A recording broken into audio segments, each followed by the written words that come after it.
Comment gérer dans Excel 2016 tout ce qui concerne la police, l'alignement, les bordures, les trames, ainsi que les formats de cellules?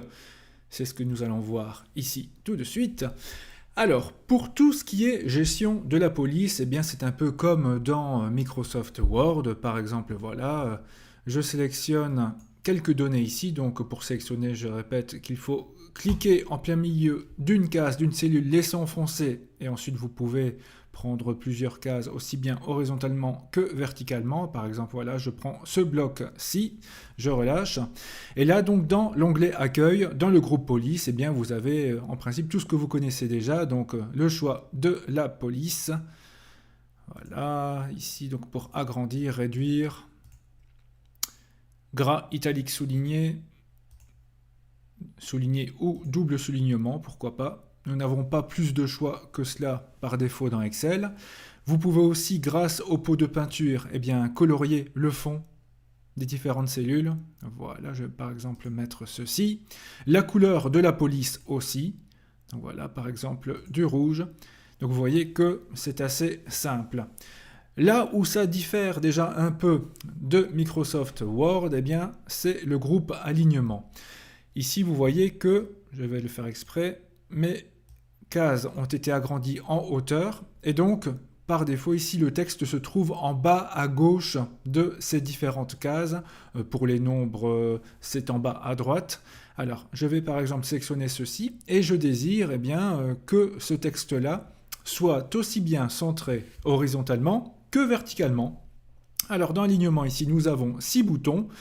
La première ligne pour l'orientation verticale et la deuxième ligne pour l'orientation horizontale. Ainsi voilà, en cliquant sur ces deux boutons-là, vous voyez qu'à l'intérieur de mes cases, eh bien, le texte est bien centré aussi bien horizontalement que verticalement. Vous avez aussi d'autres choses, comme ici vous voyez le AB avec la petite flèche qui permet d'orienter le texte différemment. Exemple, en mode vertical, vous voyez ici le mardi, je vais un peu agrandir pour que mardi puisse s'intégrer totalement dans la case. Vous avez aussi la possibilité d'inscrire le texte en oblique, vous voyez, une petite rotation. Donc voilà, ici, tout est facilité afin de gagner de la place aussi parfois quand on a de grands tableaux et que l'on veut imprimer ou s'y retrouver sur une seule feuille, sur une seule page. Et bien voilà, le texte en mode vertical peut être utile. Alors, ensuite, vous avez aussi, en quelque sorte, une tabulation. Donc, je vais par exemple prendre ce texte-là, ici, voilà, vendredi, pas encore utilisé. Je vais bien agrandir ma cellule. Je le fais exprès. Et vous avez ici, voilà, en quelque sorte, des retraits. Vous pouvez augmenter le retrait ou diminuer le retrait. Cela permet de gagner un peu de temps plutôt que d'utiliser simplement la barre espace. Vous savez que je n'aime pas trop cela. Bien sûr, si vous voulez donc aligner vendredi à droite, eh bien, ça va bien plus facilement en utilisant donc les 6 boutons d'alignement qui se trouvent ici. Alors, ensuite, donc ça c'était pour la police et l'alignement. Alors, comme je vous l'ai dit dans une précédente vidéo, si jamais j'imprime à ce moment-ci, le quadrillage n'apparaît pas. Il faut en effet insérer les bordures, et éventuellement les trames de fond ici c'est déjà fait, mais je voudrais voilà, que mon tableau ait un bord noir tout autour des cases. Alors je vais par exemple sélectionner toute cette partie-ci. Vous avez ici, à côté du soulignement, un bouton qui se nomme bordure. Vous avez tous les types de bordures, un peu comme dans Word lorsqu'on utilise les tableaux ou simplement l'encadrement de texte aussi. Alors, si vous voulez que chaque case ait sa bordure noire, toutes les bordures est le moyen le plus rapide. Vous voyez ici, je vais même enlever l'alignement ou plutôt la rotation. Je vais revenir à quelque chose de tout à fait normal, voilà. Ainsi, vous voyez que cela ressemble de plus en plus à un véritable tableau. Bien sûr, vous pouvez aussi choisir différents styles de bordure, en pointillé, en gras. C'est toujours sur le même bouton. Soit vous avez quelques choix ici, comme par exemple bordure extérieure épaisse, qui permet d'ajouter une bordure plus épaisse tout autour du tableau. Vous voyez, c'est tout simple, ça va vite. Ou alors, si vous voulez d'autres fantaisies, alors le mieux est d'aller dans autre bordure, après avoir bien sélectionné, évidemment. Et là, par exemple, voilà, j'aimerais des petits traits pointillés. Donc je clique ici, d'une autre couleur, par exemple en bleu. Et je voudrais les placer ici de manière verticale à l'intérieur de mon tableau. Alors dans ce cas-ci, je clique voilà, directement sur le schéma ou sur le petit bouton qui se trouve là. Pourquoi pas aussi intérieur. Alors il prendra tout ce qui est à l'intérieur, mais ici j'ai seulement choisi les traits verticaux. Je clique sur OK et voilà ce que ça donne, même si ce n'est pas très joli, je vous l'accorde. Vous voyez que c'est efficace et assez simple à utiliser. Donc ça c'est pour les bordures, pour les trames de fond. On l'a déjà vu ici. Cela permet de changer la couleur. C'est le pot de peinture. Voilà, voilà. Alors, dans l'introduction de ces différentes vidéos, j'avais fait un petit saut vers les formats de cellules. On va voir ici d'autres options, d'autres possibilités. Alors, les formats de cellules dans Excel, c'est quelque chose que vous risquez d'utiliser assez souvent. Vous voyez ici que j'ai des données de différents types, du texte, des nombres, des dates, ici du monétaire, des prix. Alors en général, quand vous tapez du texte ou de simples nombres ou des dates, Excel les reconnaît plus ou moins bien. Parfois, ce n'est pas le cas.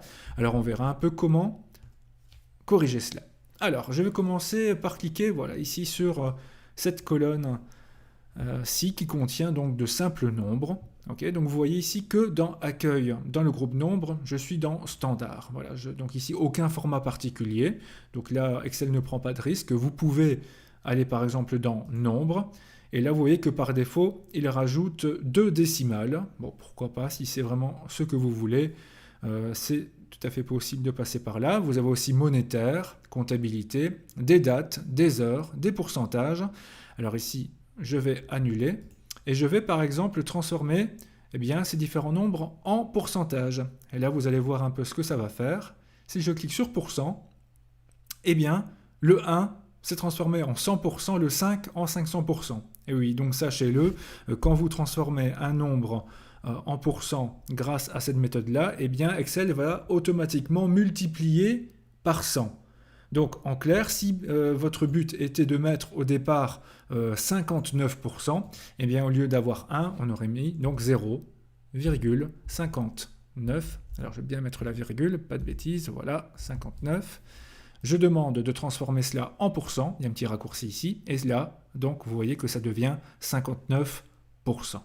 D'accord ? Donc ça, ce sont un peu les petits raccourcis, mais ce que j'aime, c'est le menu complet. Donc là, par exemple, je vais prendre ceci, voilà, ce menu complet là. Donc, j'ai sélectionné une colonne vide.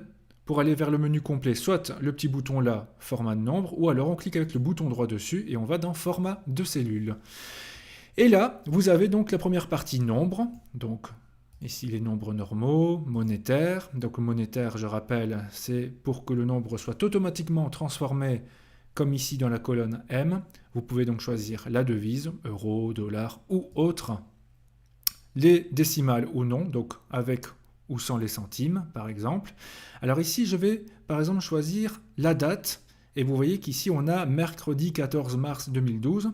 Donc je vais cliquer dessus. Ainsi, ça va préparer la colonne à ce que je vais ensuite entrer dedans. Et alors maintenant, donc la colonne L, elle était préparée. Vous voyez en date. Et là, je vais taper une date, exemple, le 14 du 1, donc 14 janvier 2019.